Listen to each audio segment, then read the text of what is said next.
We've known that being overweight and obese are important risk factors for type 2 diabetes, but until recently not much attention has been paid to the role of specific foods.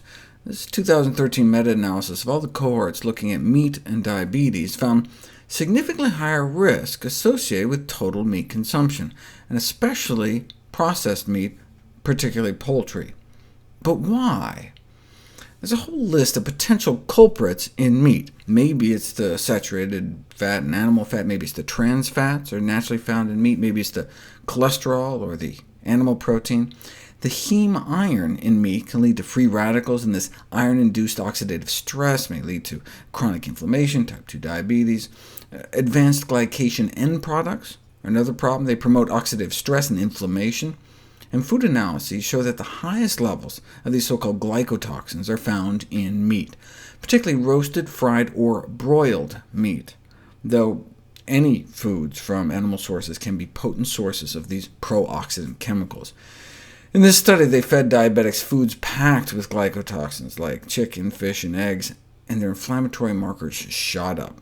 Tumor necrosis factor, C-reactive protein, vascular adhesion molecules. Thus, in diabetes, dietary AGEs promote inflammatory mediators, leading to tissue injury. The good news, though, is that restriction of these kind of foods may suppress these inflammatory effects. Appropriate measures to limit AGE intake, such as eliminating these foods or sticking to just steaming and boiling meat, may greatly reduce the already heavy burden of these toxins in the diabetic patient. These glycotoxins may be the missing link between the increased consumption of animal fat and meats and the development of type 2 diabetes in the first place. Since the 2013 meta-analysis was published, this study came out in which about 17,000 people were followed for about a dozen years.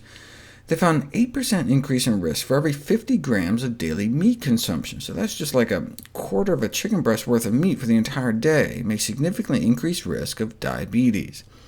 Yes, it could be the glycotoxins in meat, or the saturated fat, or the trans fat in meat, or the heme iron, which can actually promote the formation of carcinogens called nitrosamines, though they could also just be produced in the cooking process itself. But this is new. There appears to be a clear excess of diabetes in those who handle meat for a living. Maybe there's some kind of diabetes-causing zoonotic infectious agent, like viruses, present in fresh cuts of meat, including poultry. Overstimulation of the aging enzyme TOR pathway by excess food consumption may be a crucial factor underlying the diabetes epidemics. But not just any food, animal proteins may not only stimulate the cancer-promoting growth hormone IGF-1, but provide high amounts of leucine, which stimulates TOR activation and appears to burn out the insulin-producing beta cells in the pancreas and contribute to type 2 diabetes. So it's not just the high-fat and added sugars. Critical attention has to be paid to the daily intake of animal proteins. In general, lower leucine levels are only really reached by the restriction of animal proteins. As I noted before, to reach the leucine intake provided by dairy or meat, we'd have to eat like 9 pounds of cabbage, 100 apples. And these calculations exemplify the extreme differences in leucine amounts provided by a more standard diet in comparison to a more plant-based diet.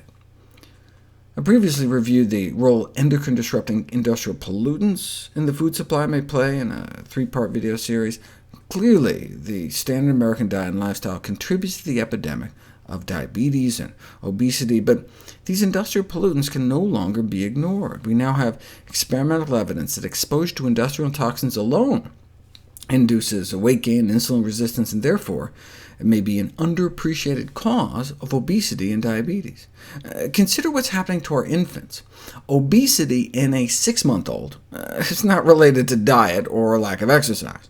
They're now exposed to hundreds of chemicals from their moms, straight through the umbilical cord, some of which may be obesogenic, obesity-generated.